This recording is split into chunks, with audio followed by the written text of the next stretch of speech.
গত সপ্তাহে আমরা চলে গিয়েছিলাম সিকিমে, তাই জন্যেই হাওড়া থেকে ধরে নিয়েছি 5:55 বন্দে ভারত ট্রেনের সাথে। এটা আমাদের ফার্স্ট এক্সপিরিয়েন্স। জানতাম না কেমন ট্রাভেলিং এক্সপিরিয়েন্স হবে, শুধু শুনেইছিলাম যে খুব সুন্দর। আর এই দেখো কত সুন্দর দেখতে, ট্রেনটা অরেঞ্জ কালারের, মানে আমি তো দেখে জাস্ট অ্যামেজিং লাগলো। আর এখানটাতে যতটা বাইরে থেকে সুন্দর লাগছে ট্রেনটা, ততটাই ভেতরে সুন্দর। তোমাদেরকে সব ডিটেলসেই দেখাবো। তার আগে বলে দিই যে 5:55 হাওড়া স্টেশন থেকে এই ট্রেনটা ছাড়ে, আর ওই রাফলি অ্যারাউন্ড তোমার 2টো নাগাদ এনজেপিতে ঢোকাবে। ট্রেনটার ভেতরে দেখতেই পাচ্ছ দু ধরনের ক্লাস আছে, ইসি আর সিসি।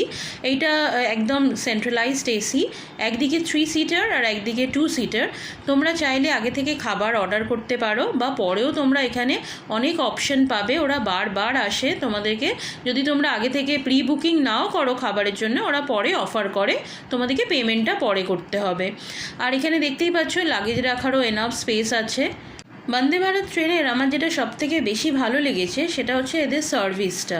মানে আধ ঘন্টা অন্তর অন্তর এখানে ক্লিনিং স্টাফ আছে যেরকম, তারপরে তোমাদের যা যা রিকোয়ারমেন্ট, যেমন নিউজ পেপার থেকে শুরু করে জল, টি, কফি, আইসক্রিম, সব ধরনের জিনিসপত্র বারবার করে ওরা অফার করতে আসবে তোমাদের কাছে।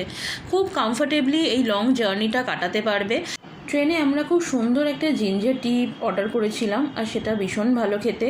আর তারপরে যেটা বলার আছে সেটা হচ্ছে এখানকার ওয়াশরুমটা যথেষ্ট ভালো। যদি কমফোর্টেবলি যেতে চাও তাহলে বন্দে ভারত।